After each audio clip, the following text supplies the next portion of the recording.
Hey guys সকলোকে স্বাগতম জনাই আৰম্ভ কৰিব লৈছোঁ আজি অন্য এটা ভিডিঅ' আৰু আজি আপোনালোকক লৈ যাম শ্ৰী শ্ৰী আদৰ্শ সত্ৰলৈ। মুনমুন মহন্ত প্ৰভু ঈশ্বৰৰ তত্বাৱধানত থকা এখন সত্ৰ শ্ৰী শ্ৰী আদৰ্শ সত্ৰ তিনিচুকীয়াৰ।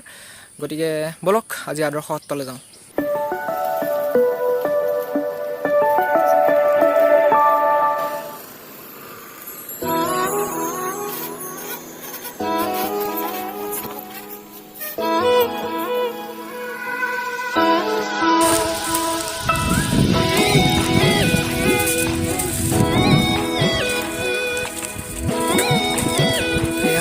পামগৈ আৰু ৰাস্তাটো আহিছোঁ।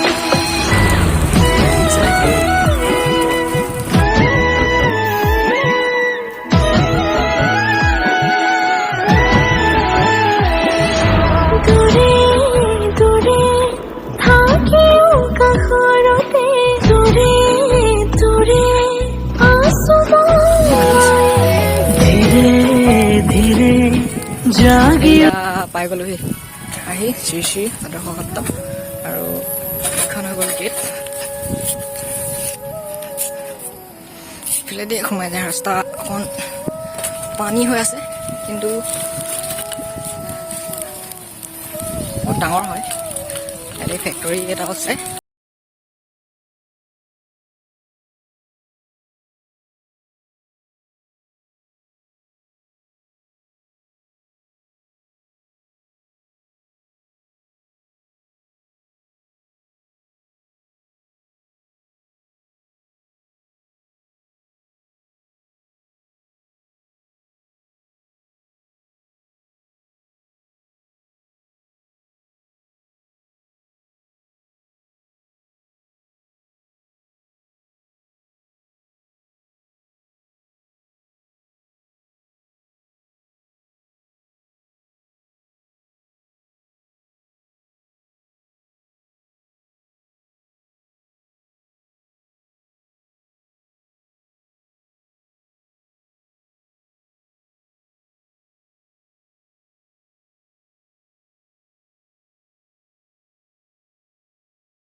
সত্ৰত উপস্থিত আছোঁ আৰু আদৰ্শ সত্ৰৰ সত্ৰাধিকাৰ শ্ৰী শ্ৰী মুনমুন মহন্ত প্ৰভু ঈশ্বৰক সাক্ষাৎ কৰোঁ।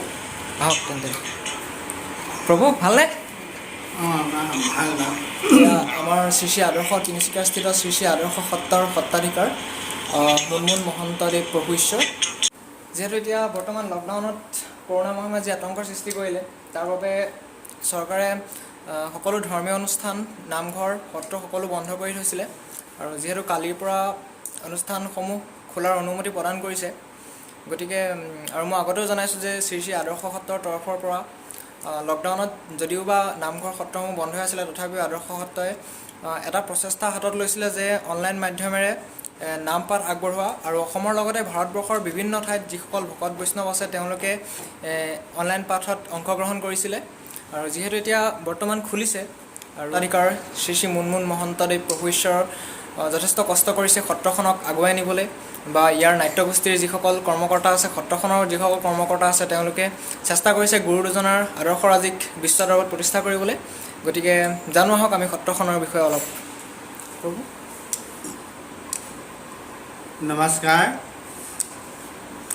শ্ৰী শ্ৰী আদৰ্শ সত্ৰই বিগত 2 বছৰ কৰোণা মহামাৰীয়ে সমগ্ৰ পৃথিৱীৰ, সমগ্ৰ ভাৰতবৰ্ষ তথা অসমৰ সকলো দিশতে মনুষ্য কলাই পুনশ্চবী উৰণ বুৰণ গগন ভ্ৰমণ চাইমতি বস্তুৰ লগতে মনুষ্যক বিশেষকৈ অসমৰ লগতে দেশ বিদেশতো এই আক্ৰান্তই যথেষ্টখিনি ক্ষতি কৰিলে। ভগৱন্ত কৃষ্ণৰ গুণনামৰ জৰিয়তে যাতে এই মহামাৰীৰ পৰা মুক্ত পায় আৰু যিসকল এই ত্ৰাসত বৰ্তমান পৰলোক হৈছে তেখেতসকলেও পুনৰবাৰ ঈশ্বৰৰ ওচৰত তেখেতসকলৰ চিৰ শান্তি, তেখেতসকলৰ আত্মাই চিৰ শান্তি যাতে সদ্গতি পায় আমি তাৰ একান্ত কামনা কৰি এই অনুষ্ঠানটো কৰি আছোঁ। আৰু বৰ্তমান অসম চৰকাৰে এই যোৱা যি শাওণ মাহৰ পাছতে ভাদ মাহৰ পহিলা 1 তাৰিখৰ পৰা আজি সত্ৰ নামঘৰ বিভিন্ন ধৰ্মীয় অনুষ্ঠান সকলোকে একত্ৰিত কৰি সকলো ঈশ্বৰৰ গুণনাম শ্ৰৱণ কীৰ্তন কৰিবৰ কাৰণে এই সমস্ত যি তেখেতসকলৰ প্ৰচেষ্টা তেখেতসকলক মই ধন্যবাদ জ্ঞাপন কৰিছোঁ যে কৰোণা মহামাৰী আহিলেও যাতে ভগৱন্তৰ গুণনাম নামঘৰ সত্ৰ মঠ মন্দিৰ যাতে সকলোৱে যাতে আমি খোলা কৰি সেই অনুষ্ঠানত ঈশ্বৰৰ যি গুণানুকীৰ্তন চৰ্চা কৰিবলৈ সক্ষম হওঁ আৰু সকলোৱে সক্ষম হ'ব।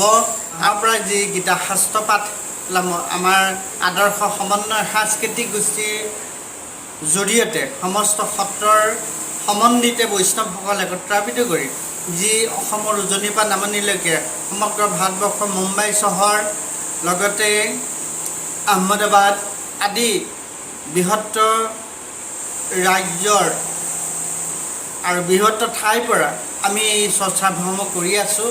আৰু ইয়াৰ পাছতে আমি ঘোষা পাঠৰ এটি অনুষ্ঠান লাইভৰ যোগেদি চৰ্চা কৰাৰ কথা চিন্তা কৰিছোঁ। আৰু ভাদ মাহটো হৰি নাম সংকীৰ্তনৰ জৰিয়তে আৰু নন্দ উৎসৱ গীত মাতৰ লগতে বিশেষভাৱে সত্ৰীয়া স্কুলখনৰো বিদ্যালয়খনৰো যি পদক্ষেপ লোৱা হৈছে এইখিনি আমি আৰম্ভ কৰি থকা হৈছে। আৰু ইয়াৰ জৰিয়তে আমি পোনপটীয়াভাৱে এই গীতা পাঠৰ সামৰণি এটি অনুষ্ঠান ছেপ্টেম্বৰৰ পৰা অক্টোবৰ মাহৰ ভিতৰতে আয়োজন কৰিম।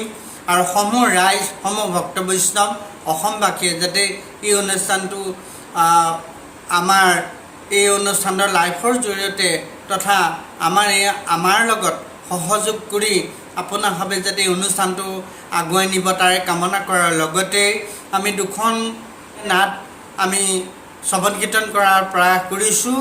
এখন হ'ল ৰজা হৰিশ্চন্দ্ৰ উপাখ্যান আৰু দ্বিতীয় নাটভাগৰ হৈছে কুমুদৰ গুৰুদক্ষিণা আৰু সুভদ্ৰা হৰণ।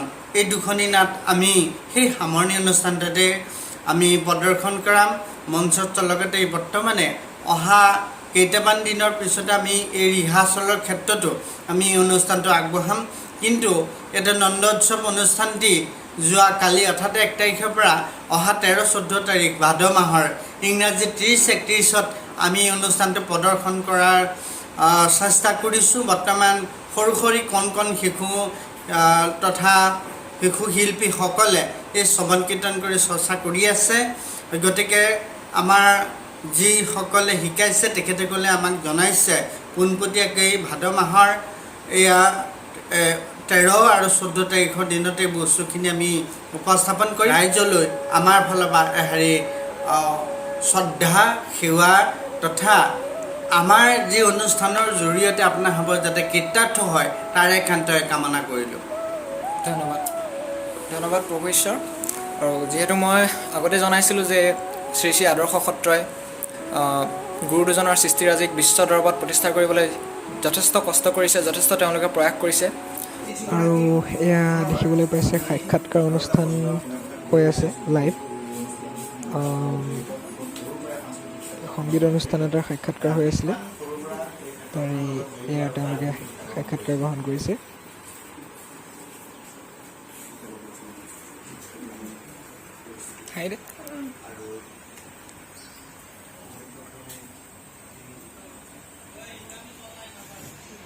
আজি ভিডিঅ'টো ইমানখিনিয়ে আছিলে আৰু নাজানো কেনেকুৱা হ'ল।